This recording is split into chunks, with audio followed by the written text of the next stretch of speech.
Ассаламу алейкум, урматтуу биздин Кыргызбай YouTube каналынын катталуучулары, урматтуу мекендештер, амансыздарбы? Лайктан басып, контакттар менен максималдуу түрдө бөлүшө кетиңиздер. Аманат турак жай агенттиги түптөлгөндө 4 жылдан жүзүп алыптыр. Миңдеген ашуун биздин кыргыз мекендештерге Москва, Подмосковьядан үй алып беришип, мына себепчи болуп, 6000 деген, 5000 деген биздин кыргыздарга ижарага үйлөрдү алып берип, аябай чоң иштер кылып жатыптыр. Ошолор боюнча маек кылабыз, бизден алыстабай туруңуздар. Нерсебиз бул учредительный документтерди айтсак болот. Бул жерде баардык официалдуу түрдө биздин документтер. Мен чындыгында сиз үчүн кубанып аткандай мында үй алган кандай экен, сезим кандай болуп атат? Биздин кардарлар кайрылып, анан кийин туура эмес нерселер болуп калса, бири-бирин кидайт этишип, юридический эч мындай жооп албайт да. Статья бир күн эле өттү. Пока загружен болгондуктан. Прямо вам беришиз да, сизде? Прямо. Бизде негизи эле жумушта мындай бизде иштеген адам жок дейбиз, бизде баардык эле партнер деп коебуз. Акция болгонда бул 8,5 миллион. Ошонун немеси суроо өтүп кетти, бир айча өтүп кетсе дагы. Бизге келген, өздөрү башка курулуш компаниядан алган, ал жактан банк отказ берип, анан бизге келген. Всё. А если одобрение чыкпай калса, ошол 50 миң берип кетти го, одобрение чыкпай калса, бир айдан кийин биздин кардарыбыз чалып туруп, келдибек, одобрение чыккан жок, биздин акчаны кайтарып бер десе, без проблем.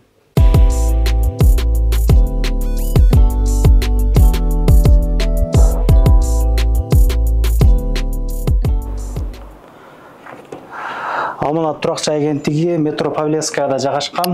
Бүгүн кенен маалымат беребиз. Агентство боюнча кантип ижарага үй алуу керек, ипотеканын пайыздары кандай болуп атат. Азыр семейный ипотека деп аябай арзан пайыздар мамлекет тарабынан жеңилдетүүлөр болуп тур. Ошолор боюнча да суроолор берүүгө аракет кылабыз.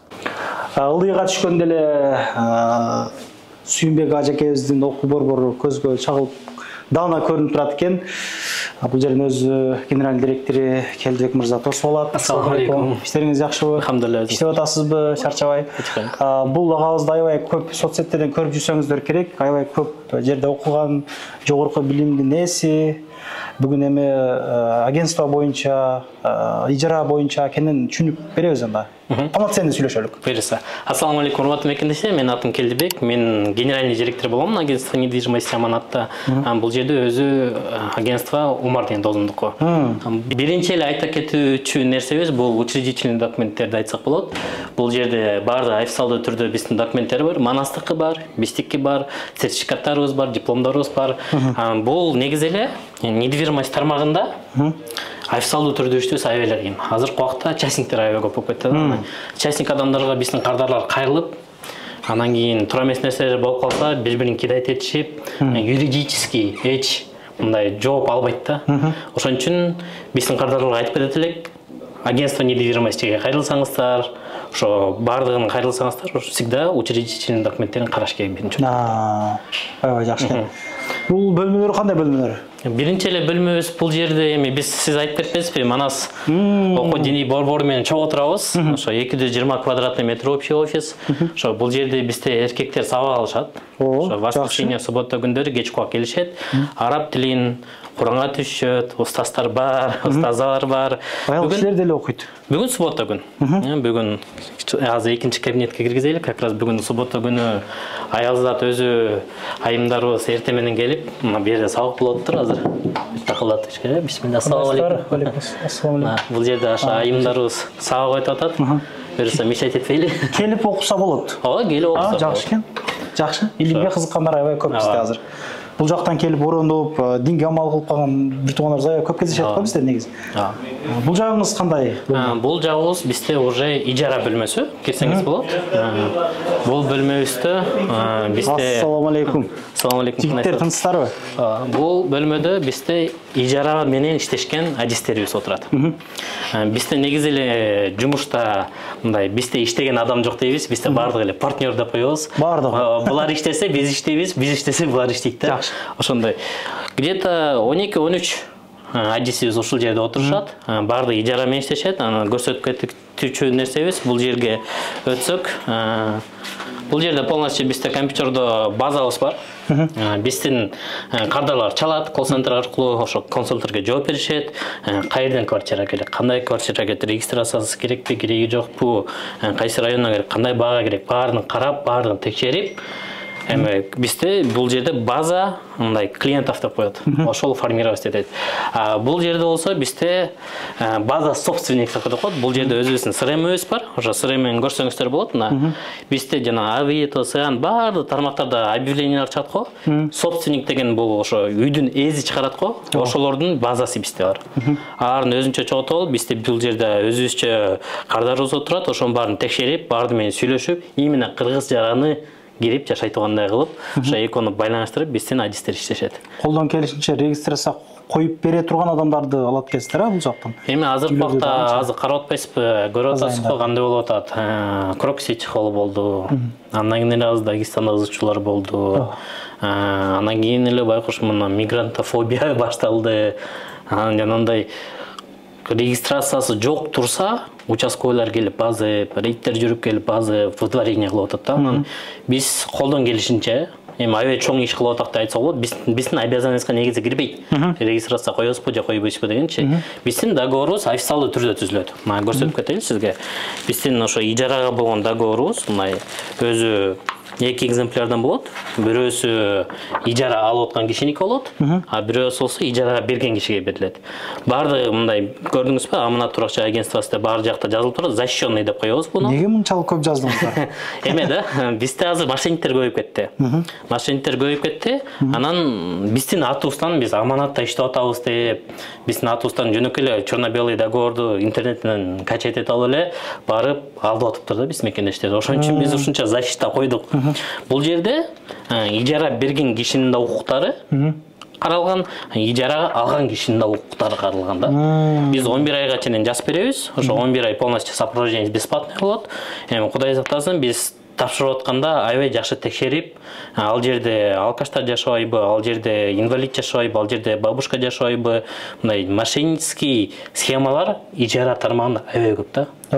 Ошого биздин кардарлар алданып калбасын деп, мошенниктерге түшүп калбасын деп, эми биздин интересте болот. Анткени биз случайно адашып калсак, биз ошого толугу менен жооп беребиз да.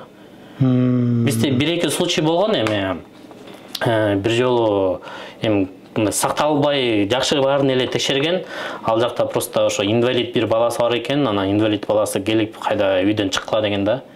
Ошентип ызычуу болгонбузда, үйдөн чыккандан эле бизде договор бар. Неге чыгыш керек? Договор түзбөдүк белек дегенде, эми соцзащита келип туруп, ошо инвалид жакта карап коет экен да. Келип ызылдашканда, эми айла жок, биз акыны жебейбиз, эч качан клиенттин башка квартирага бекер киргизип бергенбиз да. Ошондой да эмелер болот. Ошодон качыш үчүн, көп мошенниктерден качыш үчүн ушундай договордорду түзүп, баарын официалдуу түргө кылабыз. Анан договордо бул жерде горячий линиялар бар экен. Түзүп атып деле мына чалып тактап койсоңуздар деле болот экен. Ушунчалык переживать этип жана койсоңуз. Анан негизи эле бул кыш учурунда мына Кузьминкиден 20-30 биздин бир туугандар аябай кылалдан сточный квартираны алып эле бере берген. Эми биз деген карапайым мындай документация канча түшүнбөйт экенбиз. О, жашадык деп сүйүнүп киресиң, эртеси күнү уже жана хозяин келип айдап чыгат. Болбосо мен чакырам деп тынч эле чыгып кетейин дейсиң. Биз мошеннический схемалар көп да. Ошо суткага алышат. Суткага алып туруп эле барып тапшырышат. Аны текшериш деле оңой, мындай карасачы. Биринчиден эң эле биринчи караган бул жанагындай квитанциялар келет го. Всегда владелецке келет квитанциялар, собственникке келет. ЖКХнын квитанциялары келет, Светке квитанциялар келет. Ошонун квитанция менен собственниктин паспортун биринчи очередь караш керек. Экинчиден ал үй сатылып атабы, сатылбаганын да караш керек да. Мына 2-3 айдан кийин сатып берем деп туруп башына киргизип коюп, 2-3 айдан кийин чык мен сатып аттым деш мүмкүн да. Ошон нерселер болот да. Ошонун баардыгына биздин адистер жооп берет баш менен, баарын карап берет. Анткени булар туура тапшырып, туура киргизип, анан 11 ай карап берип атпайбы анычы? 11 айдын ичинде туура эмес нерселер болуп кетсе, булар жооп берет өзүнүн акчасы мененчи.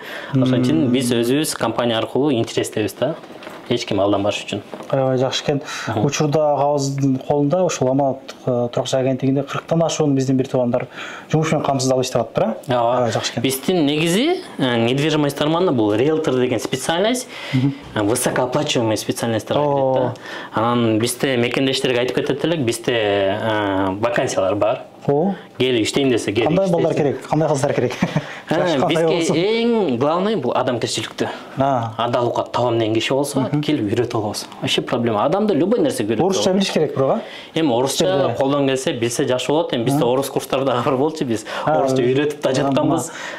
Жумушчулар керек экен. Жумушчулар керек. Бул жагыңыз кандай? Бул жагыбыз бизде намазкана деп коебуз. Биздин иштеп аткан ажистерибиз максимально комфортный болсун деп ушул жактан аркы жактан тамак жешсе болот. Бул жерде отурушат. Офис 24/7 доступный болот. Түнү да келип иштей берсе болот да. Жерде намазкана, любой убакыт намаз окуйм десе намаз окуйт. Тигил жакта бизде Аль-Фажр деген сатыбыз бар. Меккеден алып келгенбиз. 5 мал азан айтып турат. Өзү айтып турат. Жакшы экен. Күлерде ар дайым муздак суу болот экен. Муздак суу, холодильник бар экен. Аябай жакшы экен. Бир комнаталуу, 2 комнаталуу үй издегендер болсо, райондон айтсаңыздар, өздөрү сунуштап таап беришет. Кайрылыңыздар. Биз номерлерди калтырып коебуз. Барын көрөт буюрса. Бул кандай офисиңиз, кандай комната? Бул жерде бизде ипотека бөлүмү, эң главный бөлүм деп койсок болот. Биздин агентствода анткени ушул жерден биз үй алып беребиз биздин мекендештерге. Иш кызуу жүрүп аткан бул жакта. Азыркы убакта ошо консультация болуп атат. Кадрларыбыз келиптир, биздин ажистерибиз отурат. Бул жакта Алия деген ажисибиз. Жалаң эжекелерибизге ипотека алып берет. Биз финансчы. Сизде болду. 40 миң, 50 миң просмотр алат видеолор. Бул жакта бизде Өмүрбек деген ажисибиз. Биздин кадрларыбыз келиптир, сүйлөшүп эметсеңиздер болот. Ассаламу алейкум. Саламатсыздар, кандайсыздар? Өмүрбек негизи жакшы түшүндүрөт. Көрүп турабыз Өмүрбекти. Өмүрбектин подписчиктерибиз деп коелайм. Өмүрбек иштер жакшыбы? Иштеп атасыңбы? Кандайсыздар? Жакшы. Иштеп Тынч жакшы. Иштеп атабыз. Жардам атканы келди атайын. Сиз дагы капал болуп калдыңыз. Кантип таап калдыңыз бул туракчы агенттигине? Кандай болуп калды? Үй алайын деп атасызбы? Биз мен канча бир 6 ай мурда YouTube'дан көргөндүм. Ингранттан кыргыздарга үй алып берет деп. Ал биз аягып көз чогулуп, ойлонуп жүрүп, бир күн убакыт келди, мен жерде тааныш акам бар. Ошол рекомендация этти Өмүрбекке баргыла, ошол жакшы профессионал. Марак береңерди, жакшы карап эмне берет деп. Жакшы эле түшүндүрдү да. Азыр процесс кетти, түшүнүп туруп. Ошону карап азыр кандай кылсак болот, ошону түшүндүрүп атат. Жакшы экен. Өмүрбек кандай категорияда экен бул агаларыбыз? Кандай үйдү сунуштап атасыз? Өзүң кичине түшүндүрүп берем да. Бактыбек байкеге азыр биз московский прописканы карап атабыз, анан областьда айырмасы кандай? Баалары кандай болуп атат? Анан будущем кайсыл жакта алган выгодный болот? Ошол маселелерди түшүндүрүп берип атабыз да. Анан биз байкебиз айтып атат, лучше Новая Москвадан московский прописка болот, анан баасы кымбатайып турган, өсө турган жерлерди карап атабыз да. Буюрса азыр айтып атат, иштей баштайлы, договор түзүп деп. Ошол процесс жүрүп атат буюрса. Граждан Кыргызстан.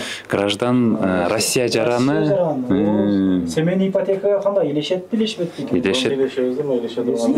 Как раз даяр болуп келген окшойсуңар, э? Илешет жакшы, ишиңиздерге ийгилик. Үй күткөндө, үй алганда чакырың, а? Обязательно. Сүйүнүчүңүз менен элмен бөлүшүң мына. Конечно. Башында тартылып калдым эле депчи. Жакшы. Үйлүү болуш. Подписчик биз Samsung'дан жеп келдик. Үйлүү болуш ар бир адамда кыял да, негизи чындыгында туурабы? Бул жактан айтат го, үйгө инвестиция кылуу бул эң жакшы депчи. Конечно. Баасы өсөт, анан өзүң бекер жашайсың, анан өзүң үйүң болгондон кийин кенен кирип чыгасың, регистрация коесуң, анан акча иштесең да болот экен ошол. Ооба. Азыр мына бирөөгө төлөп атабыз да, жок жерден төлөп атабыз. Ошол мына уже 5-6 жылдан бери бир орустун эле байыткандан көрө өзүбүз алсак, өзүбүзгө калат. Чыгыныпсыз да? Чыгынып келипсиз да? Чыгындык обязательно боло калдырышат. Ишиңизге ийгилик. Рахмат. Негизи эң эле маанилүү бул сертификаттар, лицензиялар, договоренностьтор. Бизде 18 банк менен договоренностьтор бар. Баардыгы менен договор түзүлгөн. Ар бир Альфа банк, ВТБ банк, Сбербанк, тиякта Росбанк көрдүңүздөр, баардык банктар менен иштейбиз. Бул жакта ыраазычылык каттарыбыз бар. Бул муфтияттан турат. Муфтияттан биз жанагындай көп благотворительностька көңүл буруйбуз. Куран жарыштарга акча берип турабыз. Биздин биякта окуу жайларды колдоп турабыз. Колубуздан келишинче чыгып турабыз да. Ушул нерселер негизи лицензия бар болгондон кийин, банктар менен партнер болгондон кийин ошолордон сертификат, дипломдор барбы, ошолорду көрсөтүш керек да. Недвижимостьтер. Жакшы. Алла разы болсун. Негизи угуп жүрөбүз. Видео роликтерди эле көрдүк мына. Аллах кабыл кылган болсун, ушул ыйык жерге барып төс ойдуңуздар көрүп турабыз негизи. Эми ал Умар досум ошо ыйык жерге барып декабрда анткени декабрдын 20-сынан баштап январдын аягына чейин ал жерде сезондоп коет экен кыргыздардынчы. 2000ден ашык кыргыз бар болот экен. Баардык алымдар ошол жакта болот экен. Бизде алактаган мүмкүнчүлүк берип, ошо 2023-жылы 22-декабрда Меккеге барып, Умар досум барып, компаниянын акчасын баарын чогултуп, өзү барып, ошо ондой төөнү союп, ондой койду союп, 2000ден ашык адамдарга, ошо зыяраткычыларга курсанттык көргөнбүз да. Аябай жакшы, Аллах ыраазы болгон болсун. Рахмат. Буга чейин үй алгандар аябай көп. Комментарийга жаза кетиңиздер. Бүгүн да сделка бар деп калдыңыз. Бүгүн сделка бар. Жеринен көргөзсөк болобу? Вторичка бар, жүрүңүз, кеттик. Бар көрөбүз. Биз азыр бул жерде Королевдобуз. Медетхан деген агабыздын бүгүн үйдү алып да көрсөк. Ассаламу алейкум. Рахмат. Мен чындыгында сиз үчүн кубанып аткандаймын да. Үй алган кандай экен, сезим кандай болуп атат? Аябай толкундан атам чындыгында. Аябай сүйүнүчүмөн бөлүшөм. Ремонт менен алыпсыз да? Келиңиздер. Сиз кырчык болупсуз да? Кырчык болуп жатышпайт. Үйдө кетирип көргөн. Кол еврометрик ремонт экен.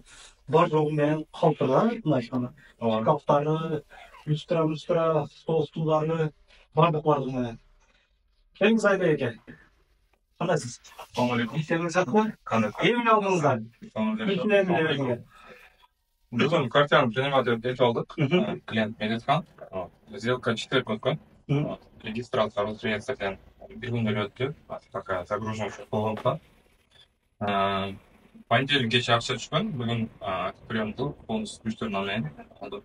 Полный пакет документтерменен. Жақсы. Кайрылганыңызга канча болду эле буларга?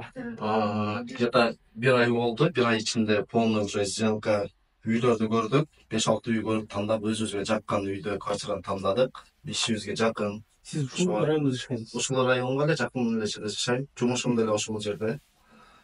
Ошо. Москвада сделка канча болду? Айта бериңиз. Сделка аябай тез болду. 1 айдын ичинде уже полный уже алдык да. Одобрение, банктын одобрение келди, полный всё. Ошо. Айбек Таксырга чоң рахмат Аманат компаниясына. Полный сделканы жакшы өткөздүк. Бүгүн алдык үйдө. Жакшы. Москвада канча уже 7-8 жылдан бери өзүм Москвадамын. Ошо. Канча общий суммасы кандай болду? Айына качан төлөп Үйдүн баасы 6 миллион 800 деп округлеп коюлар экен. Первоначальный взнос 1,5 миллион. Получается 5 миллион там с лишним кредитный сумма алынды. Ставка кичине бийигирээк. Азыр бирок ошого карабастан алынган нерсе эсеп койгон кала берет. Төлөм 85-86 миңга тура келет айына. Бул граждан Кыргызстан. Жок, биз граждан России. Жакшы. Бир катар көргөзүп болгондан кийин да, кандай?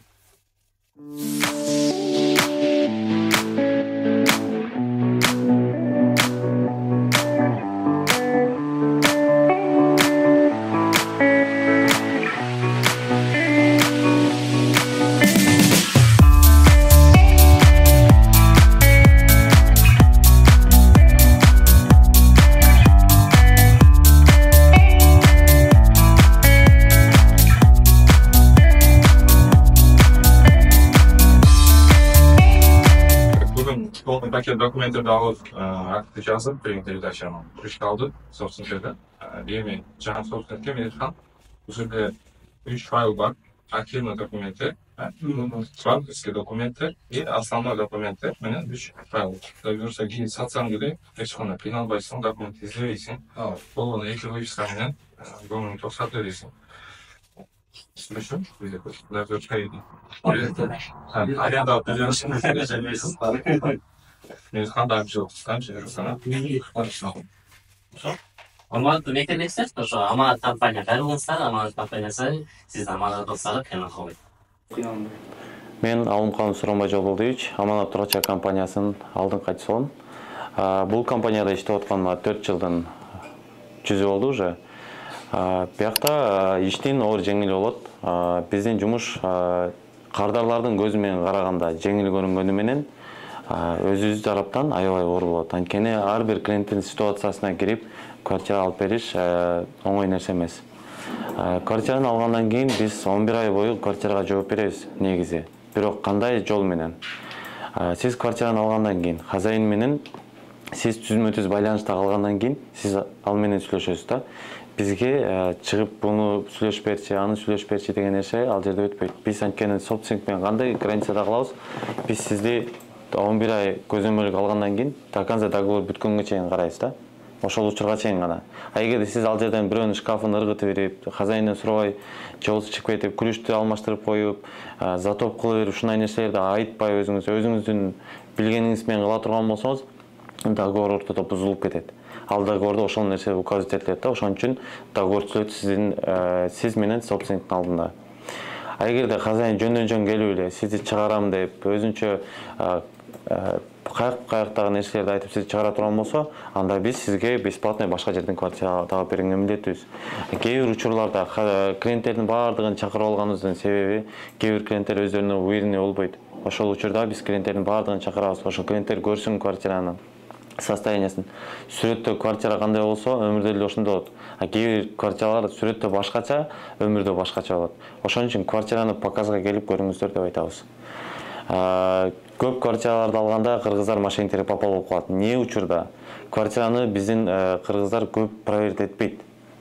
Квартираны көргөндөчү. Ошон үчүн көп попал болушат. Инвалидтин квартирасын алып алат, же болбосо бир бабушканын квартирасын алып алат, какой-то орус менен кирип алат. Чем орус менен барып квартира алгандан көрө, өзүңүздүн мекендештерден квартира алганыңыздар бул силерге выгодный. Потому что сиз кыргызды билесиз, кыргыз сизге жан ачыйт да. Чынын айткандачы. Орус кирет, как ЗАГСтагыдай эле болот. Колуңарды коет, эртең ажырашып кетсеңер да мага баары бир дейт. Кыргыз сиз менен до конца болот. Ошону эске алып коюңуз. Учурда биз Видныйдабыз, МКАДтан 6 километр бериде уланагабыз. Ушул катлагандан үй алыптыр. Ассаламу алейкум. Кандайсыз? Жакшы. Истериңиз жакшы? Жакшы. Иштеп атасыз? Чарчабай. Зериккенде келип карап турасыз үйдө. Бүт дагы да. Канча ай болду үйдө үй алганыңызга? Анан канча жылдан бери Москвадасыз? Москвада көп эле жыл болду, 20 жыл болуп калды. 20 жыл болду. Үйдү аракет кылып баштаганыбызга 5-6 ай болду. 3 ай документин түшүрүп, ушу 3-4 ай буну толук өтүп документин колго тийди да. Кантип ушул кайрылып калдыңыз эми? Аманат туракчы агенттигине. Каяктан таптыңыз? Кандай экен? Кандай сизге түшүндүрүп берди? Үйдү пландаштырып баштаганда биринчи Инградка бардык, ал жерде өздөрүнүн менеджерлери үйлөр офиске барыпсыз прямо да? Инграддын өзүнүн Прямо алам депсиз да сиз да? Прямо. Ал жерде бесплатно эле оно кылат экен, бирок алардын обслуживаниясы эмелери жакшы жакпады. Бир-эки эле вариантын түшүндүрүп койду, анан толук маалымат ала алмадык да. Анан Аманатты көрүп YouTube'дан Умар Байкеге келдим. Умарга келип, офиске эле барыпсыз да? Бардык. Умарды издеп барган Умар жок экен, анан Улуйбектин Умарга риэлтор. Ошол менен консультация алып калдык. Ошол көп варианттарды айтты. Ошо Инградтан эле кайра эме кылып көрдү. Анан бир-эки банктар отказ кылды. Уже мен ойлодум, болбой турат. Анан Өмүрбек кайра токто деп башынан дагы варианттарын айтты. Башка банктарга жөнөттү заявка. Ошентип отуруп, жакшы негизи жакшы түшүндүрөт экен негизи. Кандай экен? Башка консультанттар менен сүйлөшүп көрбөдүм, ошо Өмүрбек өтө жакшы, грамотный. Өзү жаш болгондон өтө грамотный, спокойный эми осы. Орусчаны так сүйлөгөн. Жакшы. Айына качан төлөп атасыз негизи? Качан пул чукулуп кетти? 2 жыл 2 квартал түшүм алып. Негизи стройдо кандай жүрөт экен? Токтоп калып, жанагы иш алган берип калган. Ал жерлер эмес, башка жерлерден эле стройкага көрүп турашка. 5-6 ай өтүп барат көрсөң, кайра эле үйлөр бүт бостор түшүп калган болот. Эртең менен туруп калган. Москва ушундай экен. Мен алып документ кылган болгондо могу сыртта касап жок эле, азыр касап даяр болуп. Эми көрдүм эле, кошулуп калды. Мен куда калсам, ремонт бүтөт. Айына 64 миң төлөйбүз. 58 квадрат метр. 58 квадрат. Чоң сиздики. Жакшы. Ремонт менен. Азыр квартирада канча сом төлөп жашап атасыз? Сыр болбосо айтып бериңчи. Азыр квартира семейный 35 миң төлөйбүз. 35 миң төлөйбүз. Мода 40 миңге чейин бар. негизи сиз үй алгандактан азыр үйлөр могул жерде ушуларыңыздын үйлөрү негизи кымбаттай түшүптүр да. Мына үй алам деп ойлонуп жүргөн семейный бир туугандарга эмне деп айтат элеңиз? Мисалы агаларыбыз көп да билесиз. Бала чака менен бул жакта школага берилген, регистрация кое албай, школага бере албай жүргөн проблемалуу темалар аябай көп, билесиздер өзүңүз, жеринен билесиз. Кандай сунуш бересиз? Эркин микрофон сизге. Сунуш айтат элем ушул Аманат курулуш компаниясына келип, коркпой, ишеничтүү, 100% мен өзүм деле кепилдигиндемин. Анан төлөмдөрү, акча төлөгөндөрү прям демеге кетпейт экен, бу эскроу счет дегенде. Ортто турат экен литр. Алар деле болбой, ал качан төлөнүп бүткөндөн кийин анан ошо эскроу счет ачылып, акчасы ишеничтүү экен да, Кыргызстандагыдай эмес. Ишеничтүү экен, ошону жактырбыз. Анан канча сом берип үй алдыңыз? Ошо акыркы суроо эсен чек калды. Сом бергени булардын кызмат акысы 100 000 болду. Новотруда 100 000 болду. Прям муну ачык эле айтып, 100 000 болду. 50 000 так мага чүйдөсүнө кетти. Страховка кылдыр жизненде деп ошентип 150 000 берейин да. Граждан Кыргызстан. Кыргызча ишиңизди билип, бүтөп кирип, үч алганыңызды, бүтөп кылгандарыңызды келип тартам да. Элдин үлгүсү болуп мына ойлонуп жүргөн бир туугандарга көзүн ачып койдуңуз, чындыгында. Сиз мына 20 жылдан бери жүрөт экенсиз. Ошол малда же болбосо бир 10 жыл мурда аракет кылган уже үлүү болуп калабы деген ой болгон, бирок дук жеткен мектебимде четтимде. Катуу жанагы сизге ишиңизге келип тынч болуңуз. Мактаган Өмүрбек мынакей соцсеттерден көрүп жүрөбүз. Отзывдар аябай жакшы комментариялар жазылат, жакшы түшүндүрөт деп. Анан бул агабыз башкачтан үй алып, анан арзаныраак квадратный чоңураак үй алып берип берсең азыр видео менен сүйлөшүп калдык. Ошол боюнча кенет түшүндүрүп берсең келген агадашым. Ассаламу алейкум. Улан байке жана Бегим айжеңе бизге келген, өздөрү башка курулуш компаниядан алган, ал жактан банк отказ берип, анан бизге келген. Биз тандап көрсөтүп бергенбиз. Негизинен жанагы строительный компанияларга барганда орустар отурат да. Алар мындай кыскача айтып коет, болду, түшүнсөң түшүн, түшүнбөсөң жок. Анан негизинен эле мекендештер кыргыздарга келет, өзүбүздүкүлөр жакшы жалпак тилде түшүндүрөт депчи. Ошондой түшүндүрүп берет. Андан кийин биз ошол Видный шаарынан тандаганбыз. Биринчисинен келгенде жанагы сайт болот. Строительный компанияда ал жакта квартиралардын баасы квадраты полный бар да. Анан биз караганда бир квартираны жактырышкан, бронировать эткенбиз. Анан сделкага даярданып атканда айткан байке, Өмүрбек действительно кымбат болуп калат экен, мага арзанын табып бер, квадраты көбүрөгөн деп. Анан бизде ошол строительный компаниянын менеджерлеринен сүйлөшүп турабыз ар дайым. Башка бир орустун брони чыгып кетиптир. Арзаныраак бронь болуп калган да, мурун. Анан ошону бизге сразу айтты, бул закрытая информация да. Анан биз ошону как раз Улан байкеге айтып калдым. Мына ушундай квадраты көбүрөөк, ремонту менен еще арзаныраак. Анан 2025-жылы ключ ала турган жерден бар экен. Мына ошону сизге алып берели десе, мага жакты, давай дейт. Анан ошо менен буйруса бат эле. Ремонту менен алып бердим. Вакыйганы 2 комнаталуу квартира 58 квадратта деп сөйлөсөм. Азыр мына 2 ай өтпөдү. Үйдүн баасы бул жерде бир 12 миллион болуп калды ушулорчу. Канча миллионго туура болду негизи? 10 миллион 700гө туура болду. 58 квадрат айына 64 000. Азыркы учурда бир 2 ай өтпөй миллион 300дөй кымбаттап кетти. Ошондой болуп берди. Ишиңе ийгилик Өмүрбек. Ар дайым элдин өзүгө жакынсың. 15 минут эмсиз отырса.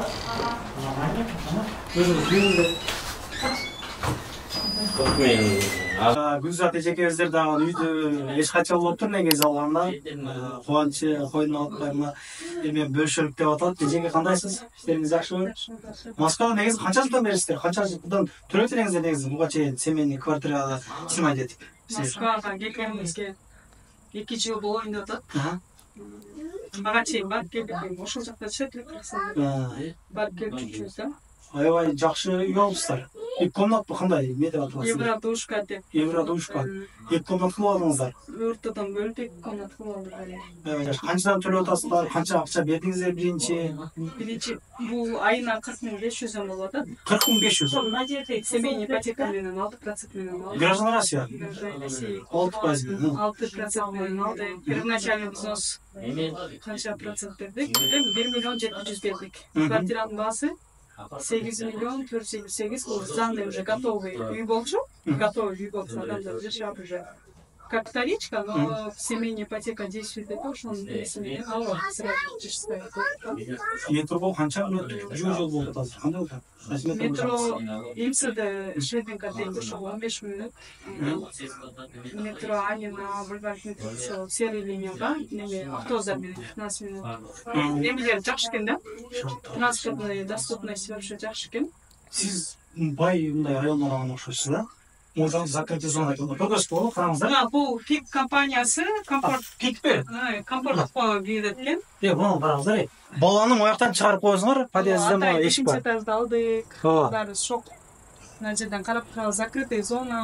Деп қайтар, мә қалас деп.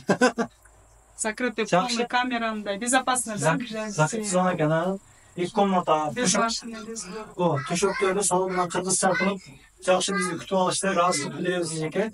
Гүлзат эже, ошо биздин компания ишенгениңизге рахмат, анан биз жөнгөлбөй мантип сакыды.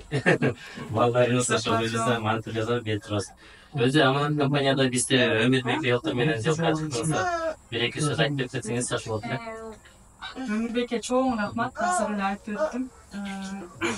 Мен өзүм бул пик компанияның баштапында бүтүрө алмак эмесмин, бунун көп сложностьтары болду да. При продаже как вторичка считается. Материнский капиталды первоначальный взноско кошо албай банк, ошону полный бүтүрүп, мында да көп эле сложностьтары болду. Ошону анан самый главный ыраазымын, что жана акционный акция болгон да, бул 8,5 миллион. Ошонун немеси срогу өтүп кетти, бир айча өтүп кетсе дагы. Из-за того, что последний день бронь болгон үчүн ошону продление кылып атып, алып берди. Ошол эле неме менен. Кымбаттап кетти. Уже 9 миллиондон ашык болуп кетти. Канча болупса? 8 миллион 486 миллион. 600 миллионго. Ой, 600 миңге кымбаттап кетти. Азыр буну сатсаңыз кандай нормально эле сатасыздар, 9,5 миллионго кетет. Район өзү абжат экен. Бул жердин Сарицыно примерно 40 минутта жүрөткөн сая. Получается, 30 миллион. 30 минутта жүрүп калчу. Ошол буйрусун жакшы ошол жерде өркүндө өсө бериңиздер. Анча комиссия бар, жакшы экен.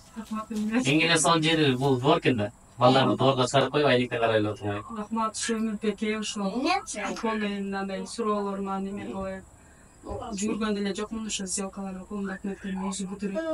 Биздин мекендештерге бирсе Аманат компаниясына кайрылыңыз. Ошо намаз жолунда жүргөн имандуу балдар мындай эч ойлонбой эле алдык кетет деп мындай неме кылбай эле. Баары өзүбүз бүтүрө албайт экенбиз, көп нерселерди түшүнбөйт экенбиз. Ошентип Өмүрбектин жардамы менен үйлүү болуп калдык. Чоң рахмат. Аманат мекендештер, аманат компанияларыңызда сиздин аманатыңыздарды бизге анык. Офиске келип кенен жайгашып алдык. Берүүчү дагы 3 сурообуз бар. Учурларды, акыркы учурларда мына стройкалардагы компаниялар мекендештерди көп алдап атат деп калдыңыз. Ошо боюнча кенен жооп бере кетсеңиз. Эми биринчиден бул новостройкалар болуп атпайбы Москвадачы? Москвада новостройкалар Кыргызстандагы да болуп иштебейт да. Анан кыргыздар биздин жанагындай рекламалар чыгат го. Биринчи төлөмү жок. 1 рубль эле төлөп, самолеттик ошондой бар да, 1 рубль төлөп, сен ипотека алып аны жашасаң болот деген рекламалар бар да. Анан ошондой рекламаларды көрүп алып, биздин мекендештер ошол жака прямой эле барат застройщиккечи. Застройщикке прямой барганда, эми ал жакта эми недвижимость тармагында биздин мекендештер көп эле биле бербейт да, Россиядачы. Азыраак маалымат билет экен деп, неликвидный квартираларды сатканга аракет кылышат да аларгачы. Неликвидный деген бул эмне? Мындай күн тийбей турган жер болуш мүмкүн вообще. Же эң үстүнкү этаж болуш мүмкүн. Же види кладбищеге болуп калышы мүмкүн да. Ошондой моменттер болот да, анан ошолорду сатканга аракет кылышып, өзүбүз одобрение чыгарып беребиз, өзүбүз баарын кылып беребиз деп, анан кийин заявканы туура эмес жөнөтүшөт. Биздин кыргыз мекендештердин, кыргыз жарандардын орус жарандыгы бар болсо дагы специфика бар да. Бул да Россиядагы эртеден кичинекейден төрөлгөн орус менен биз кыргыз жараны келип гражданство алган, ал башка спецификасы бар да. Ошону подавать этебиз деп, алар биздин кыргыз мекендештерибиздин историясын булгойт. Бир жолу отказ келсе история булгулат, туура. Ошентип анан риэлторлорго барбай эле бизге эле келсиңер, биз силерге бекер эле чыгарып беребиз. Эми бекер нерсе жок да, эми азыркы убактачы, билесиз да. Ошентип азыркы убакта биздин көп мекендештерибиз биринчи барат ал жака, Анан одобрение чыкпай отказ болот. Отказ болгондон кайда бизге келет? Анан бизге келгенде биз уже историясын карасак, уже историясы бузук да. Анан кийин айла жок, ошо историясын эптеп оңдотуп анан кийин алып чыгып беребиз да. Убакыт керек да. Историяны оңдош убакыт керек. Негизи мындай бизде бир практика болгон. Историясы укмуш бузулган бир эже бар болчу да. Кредит алып төлөй албай койгонбу, бир кырсыктап калганбы. Анан эме подробностьтарын айтпай эле койлу. Анан өзү официалдуу түрдө иштейт. Зарплатасы 200 000 дейт да, официалдуу түрдө. Анан ала албайт эч жактан эчтеке. Анан биз туруп, карап туруп, күйөөсү бар. Анан эко фамилиясын, күйөөсүнүн фамилиясын өтпөптүр. Эжеге айттык, эже историяңыз бузуу экен. Давай жаңы паспорт ал дедик. Жаңы паспорт ал, күйөөңдүн фамилиясын өт дедик. Жаңы паспорт алып, күйөөнүн фамилиясын өткөндө чистый паспорт кылып, эконун должны расхождение болуп, жаңы паспорт менен подавать этип, одобрение чыгарып, 1 жыл болгон. Ошо бизге келгенден кийин 1 жылдын убагында историясын тазалап, паспортун өзгөртүп, анан квартира алып бергенбиз да.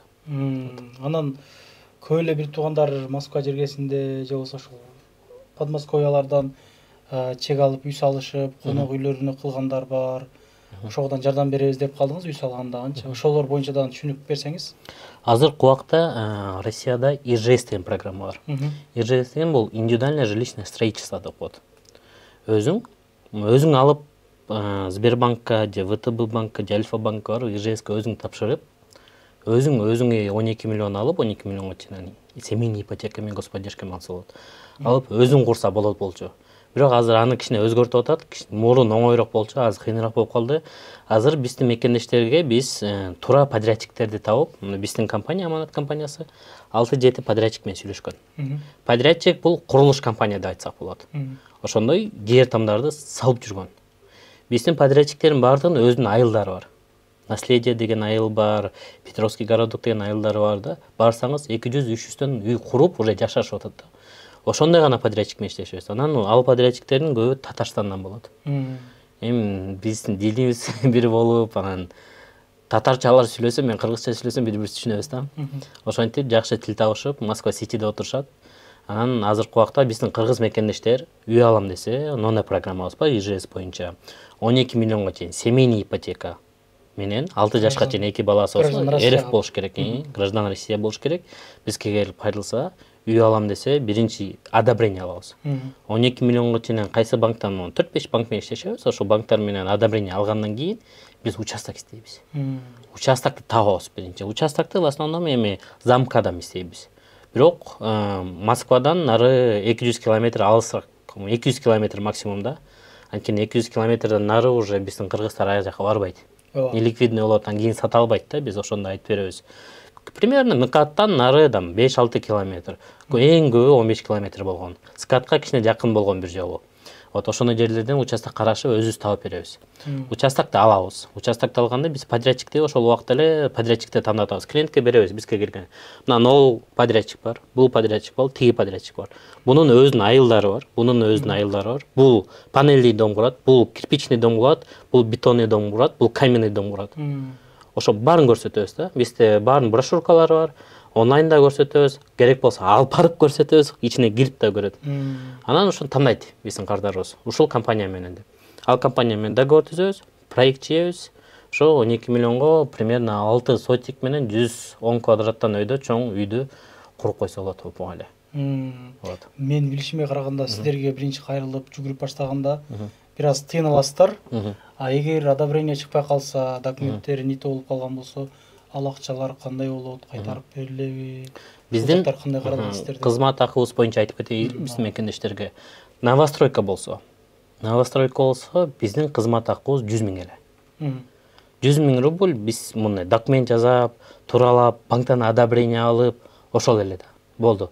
Калган где-то 50 000, 60 000 клиенттин өзүнүн расходу болот. Бул страхование жизни болот. Эскроу счет ачыш керек болот, банковский счеттөрдү ачыш керек болот, сделканы өткөрүш керек болот, ДКП деген понятие ошого кетет. Примерно 150 000 менен новостройка кирип кетет биздин мекендештер. Биринчи төлөмү жок эле. Ошол келип бизге келип договор түзгөндө, договор келип мен новостройкадан алам, мен о компанияны тандадым, мага одобрение чыгарып бер дегенде бизге 50 000 таштап кетет аванс кылып. Договор түзөбүз официалдуу түрдө, печать баардык данныйлары бар, клиенттикке бар, биздики бар, акчаны которот. Биз полностью договорду беребиз, баар нерсени алат, кетет. 1 айдын ичинде 1 айга чейин эмес, эми бизде 1 ай беребиз да. Керки кейстер кыйын болуп калат. Керкелердики 2 саатта одобрение чыгат, керкелердики 1 айда одобрение чыгат да. Ошо одобрение чыккандан кийин клиент келет, анан кийин сопровождение башталат. Сопровождение башталган калган акчасын берет да. Сопровождение бул эмне? Биз уже квартираны тандап, документтерин бүтүрүп, бронирование кылып, сделкага даярдап, банктар менен сүйлөшүп, страхование баарын жардам берип, анан кийин сделкага чыгыш керекпиз. Ошо сделка бүттү, всё. А если одобрение чыкпай калса, ошол 50 миң берип кетти го, одобрение чыкпай калса, 1 айдан кийин биздин кардарыбыз чалып туруп, келдибек, одобрение чыккан жок, биздин акчаны кайтарып бер десе, без проблем. Келет, кайтарып беребиз. Вообще проблем. Келет, расписка жазат. Мен ушун кайрылып 50 миң бердим эле, мен кайда 50 миңди алып кетип атам деп туруп расписка жазат, алып кетет. А если вторичка болса, ал вторичка кичине кыйыныраак. Вторичкада биздин услуга деле ошондой. Башында келип туруп, эми 250 миң, 300 миң болот. Башында келип 50 миң чыгып кетет одобрениега. Анан кийин кайда одобрение чыккандан кийин 50 миң чыгып кетет. Анан кийин сопровождение башталат. Сопровождение башталганда 75 миң чыгып кетет. А сделка бүткөндөн кийин 75 миң чыгат да. Биз туруп кардардан сразу туруп эле 200 миң же 150 миң алып койбойбуз да. Полностью мындай поэтапно. Адамга оңой болот. Биринчиден бөлүп төлөгөндө, анан кийин ал жөн эле төлөбөйт, мындай иш бүткөндөн кийин төлөп атат, көрсөтпөйбү? Бир этап бүтөт, төлөндө, экинчи этап бүтөт, төлөндө. Сделка бүтүп ключун алганда эң акыркы төлөмүн төлөйт. Анан биз до конца сопровождать этебиз да. Анан дагы бир жакшы жаңылыгыбыз бар. Азыркы убакта ВТБ банк менен официалдуу түрдө негизи Россияда без первоначального взноса деген түшүнүк жок негизи. Биз биринчи төлөмү жок кылып, мындай өзүбүз банктар менен сүйлөшүүлөрүбүз бар, өзүбүздүн мындай механизмибиздер бар. Ошолор аркылуу биз биринчи төлөм жок кылабыз да. Негизинде закондо жок андай. Бирок ВТБ банк быйыл ошо 2 айга акция кылды. 1-июльдан баштап 1-сентябрга чейин официалдуу түрдө биринчи төлөмү жок многодетный үй бүлөлөрдү колдойбуз деп. Многодетный үй бүлө бул РФ жараны болуш керек, балдарды РФ жараны болуш керек, 3 баласы болуш керек, несовершеннолетний. 18 жашка чыга элек, 3 баласы болсо, ошол адамга вторичка же новостройка без первоначального взноса. Сизде азыр акчаңыз жокпу? Бизге келип кайрыласыз. Одобрение договор түзөбүз. Биринчи төлөмү жок эле, вторичка 7 миллион 8 миллионго квартира таап туруп эле, сразу кирип жашайсыз. Мындай акция өмүрүндө болгон эмес да. Азыркы биз мекендештер шашылса болот. Ошо 3 баласы бар, РФ жаранды болсо, бизге кайрылыңыздар. ВТ банктан биринчи төлөм жок. Максимум, если вторичка болсо, примерно 250 миң полностью баардыгына коротуп 300 миң болуп кетсин мейли. Укмуш жана возрастка да жараша болот да, страховкаларчы. Жашыраак болсо арзан болот, картаңыраак болсо кымбат болот, страхование жизничи. Ошолорго жараша болот. 300 миң менен үй сатып алса болот. Жакшы экен. Азыр. Туугандар, негизи үйгө инвестиция кылуу бул аябай жакшы.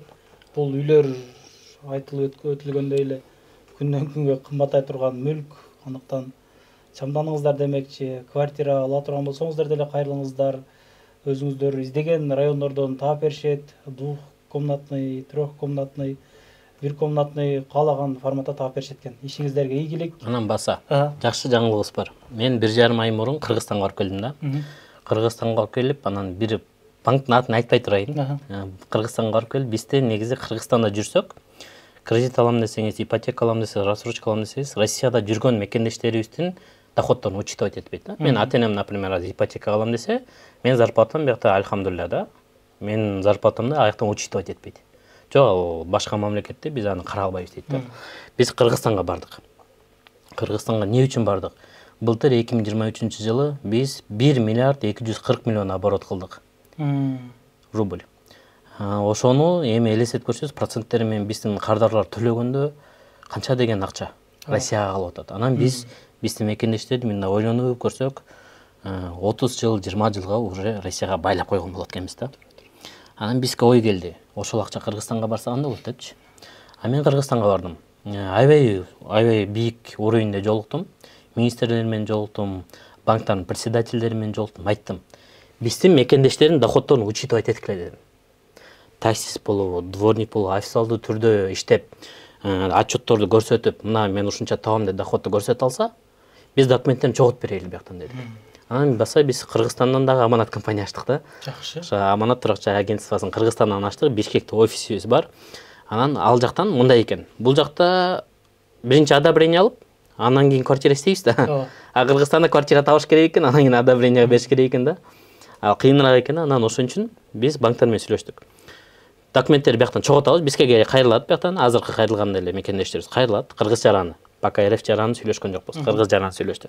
Кайрылды, официалдуу түрдө иштейт, документтерин чогулттук, доходторун көрсөттүк. Анан биякта представительствосу ачылат ал банктардын. Уже эки банктыкы бар. Негизи азыр эки банктыкы бар, Айыл банк менен М банктын представительствосу бар да. Башка банктардыкы да ачылат. Бары сүйлөшүп келдик. Анан ошолорго бар документтерин беребиз. Бергенде алар Кыргызстанга жөнөтөт. Кыргызстанда биздин аманат агентствонун риэлторлору биздин эле балдар да уже үй таап берет. Биздин кардар менен сүйлөшүп үй таап берет. Үйдү таап документтерин алат, үйдүн документтерин банкка барып, ошо биздин документтер менен барып кошо берет. Мына ногул үйдү алып атат, ногул киши мындай акча табат деп. Банк аны текшерет. Текшергенден кийин хорошо да одобрение чыгарат. Одобрение чыгаргандан кийин биздин мекендешке одобрение келгенден кийин биз Кыргызстанга учуп барып сделканы өткөзөбүз. Кайда биякка учуп келип, тиякта квартирага тапшырып коебуз. Ошондо биздин бул жакта иштеп аткан мекендешибиз Кыргызстанга акчасын кетирет да. Вот. Азыр Кудай буйруса разработка болду. Жакшы экен. Правление чыгарып, одобрение алдык. Азыр закондуу түрлөрүн карашып атат кичине. Буйруса күзүндө, сентябрь же октябрда запуск кылабыз. Ошо урматтуу мекендештер, аманат компания кайрылыңыздар. Биз сиздердин аманатыңызга кыянат кылбайбыз. Ижара десеңиз, ижарага мүлкты алып беребиз. Коммерциялык мүлктө десеңиз, бизнесмендерге коммерциялык мүлктү алып беребиз. Ипотека, үй куруп бер десеңиз, үй куруп беребиз. Кыскасы, баардык кызматтарды аткарабыз. Жакшы, ишиңиздерге ийгилик. Толук маалымат айтып окшойт. Мына көп видеолордо кошулбай тур дейт. Мына микрофонду өздөрүнө бердик. Түшүнбөгөн суроолор болсо чалып байланышыңыздар. Офистин адрестерин коюп койдук. Иштеп убактыңызды дагы бир катар айтып койсоңуз. Биздин офисибиз метро Павелецкая да. Метро Павелецкая Кольцевойдон да чыкса болот, анан зеленый веткадан да чыкса болот. 5 минутада Большая Пионерская, дом 20. Биздин негизи ишибиз выходной жок. Саат 10-дон 7-ге чейин, бирок жума күнү биз балдарга свободный график беребиз. Саат 3-кө чейин офиске келбесе эгер болот деп анткени жума намаз окушат. Жакшы. Ишиңиздерге ийгилик, көрүшкөнчө. Ассаламу алейкум.